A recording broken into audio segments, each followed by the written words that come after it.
Hey guys, this is Dr. Matt Wenning at winningstrength.com. And today's video is a topic that I think a lot of newer lifters, maybe in the last 10 or 15 years, and especially currently today, need to be hearing. And the topic for today is you need to be focusing on being better than you were yesterday. I know that it's very difficult to focus sometimes on long-term progressions and goals when first thing that we had back in the day to measure ourselves compared to everyone else in the globe or in the country was Powerlifting USA. So Powerlifting USA magazine would post or have in the magazine your weight class and ranking in the entire world one time a year. So this meant that if you really wanted to see how good you were compared to everybody else in the world, you either one, went to a world championships, or two, you saw your name, hopefully, in the top, say, 10 or 15 or 20 in the world. And it was a different time because at that point, it was still so much easier to focus on your own personal goals because everybody else's accomplishments weren't right in your face with the internet. Now, even in my generation, in my middle, late college years, the internet was started to catch up with records and posting of numbers on a consistent basis. The videos were still fairly non-existent, meaning you didn't see a lot of the all-time world records lifted. They were around, but not very often. Some of that had to do with just you couldn't videotape something high quality on your phone back then. So even if you look at videotapes from like the 80s and the 90s and even the early 2000s, they can look non-sharp, or they're not very high definition. So videotaping of lifts were not very popular or done very often. And that was actually in some ways a huge advantage because what this did was, one, it left the judging up to the judges, which we know is a huge issue today. And not to say that sometimes it's not warranted. There's a lot of lifts in the last 10, 15, 20 years that I feel have been passed that probably weren't as good as they could have been. And the cameras kind of caught it and put people on blast. But without getting into a lot of that and focusing on what we're talking about today, is that it's very difficult to focus on your goals and getting better than you were yesterday when all of these people are putting what they've accomplished in your face, it seems, on a daily basis. So every time I open up Instagram, I can see my friend Julius Maddox bench pressing 700 pounds and making it look like one of us doing maybe 225, or even if you're stronger, 315. It's amazing to watch. Or you watch some of these other guys that are freakish deadlifters now pulling 900 like it's nothing. I remember back in my day, there were only a handful of dudes in powerlifting that could deadlift 900 in a full powerlifting meet and had decent numbers with the other lifts. One of those guys being Andy Bolton. But back to my original thought process is that when you're seeing all these massive lifts thrown in your face on a consistent basis, for a lot of beginners, it's daunting because it makes them look like they're so far behind that they can never achieve either that goal or even maybe half of that goal. So say somebody's deadlifting 1,000 and maybe you're just trying to make it to 500 pounds. The problem is that what I see is that people are confused. And what I mean by that is a lot of people don't stick to programs because they see somebody else doing something crazy and like, oh, I want to try that. It's like a fish chasing a flashy, end on a fishing pole. It's just boom, boom, boom, boom, boom. It's just all over the place. We see this a lot in our Train Heroic app. So our Train Heroic app is a conjugate app. It's designed to only peak you twice a year. It's designed to build a lot of structural weaknesses and problems that most people have with their lifts. Now, this isn't to say that takes 4 or 6 or 8 or 12 weeks. This could be a fix of anywhere from 12, 24 up to 36 months. And what I find interesting is that most of the clients, either at the gym or online, that stick with us for a period of at least 1 to 3 years, see dramatic improvements above and beyond what they even thought was possible. And the reason is because they stick to the program.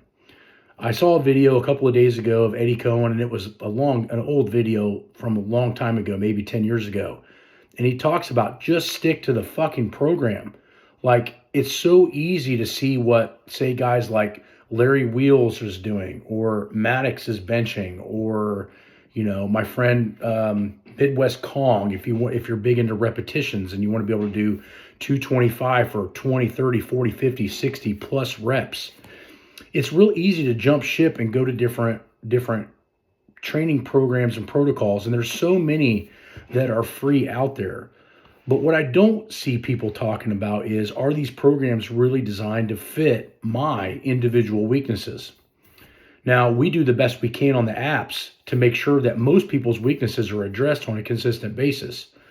We also have online coaching, which also personally addresses your particular weak points with your particular equipment. But this leads me into kind of the same thing that we're talking about here. And the big thing is, guys, is that most programs for most people need to have some individual, at least concepts to them. And what are those concepts? Well, one, most all of us are born with a quadricep to hamstring ratio deficiency. This means that the quadricep is so much stronger than the posterior chain, especially the hamstring, that it actually distorts movement patterns, i.e. guys that squat like Mark Ripto. They tell everybody to look down, let their knees travel over their toes, have their body almost in a hunkered over position, which is bringing about your strengths on a natural basis. But the problem is it's drastically avoiding weaknesses and not fixing technical form. I posted a few days ago, maybe a week ago on my Instagram, and it was an East German book that showed proper technique with even an elevated heel, and it was almost an arched spine with a head up tall. And it's interesting because that's 60 years ago, and we're still fighting this same problem. I saw a video yesterday in a sub-junior class in the IPF, and this little kid is squatting, and his knees are almost fucking touching each other coming on the way up.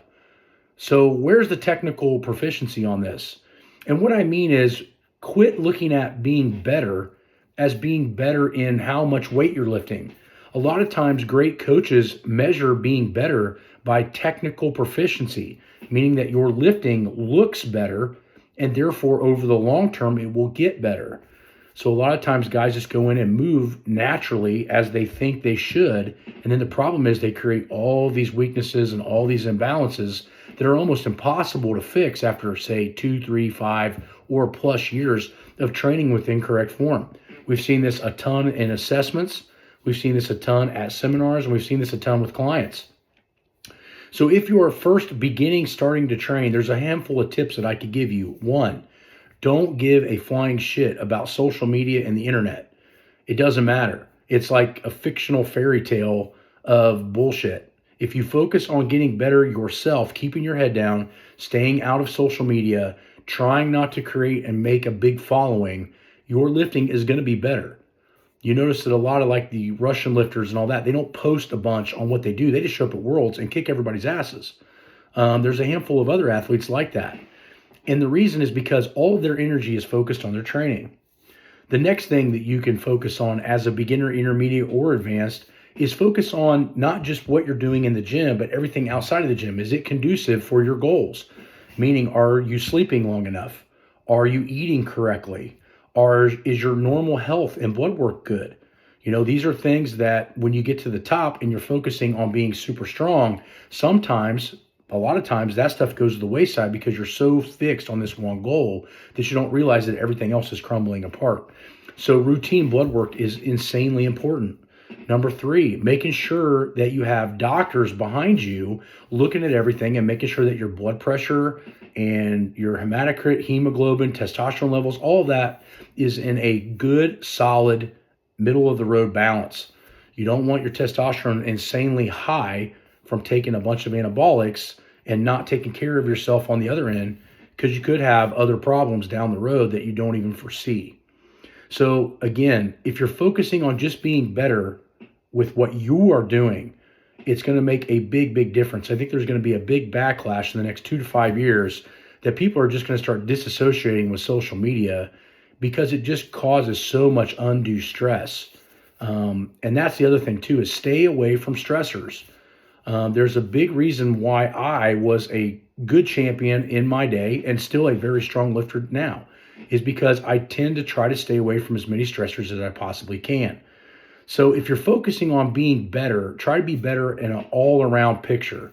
That is how champions do it, and that's how champions last for a long period of time and are able to have a long lifespan of not only competing, but also doing things after they get done.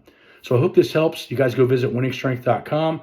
Talk to you guys soon. And remember, focus on being a better you than you were yesterday and stop focusing on everybody else. Talk to you guys soon.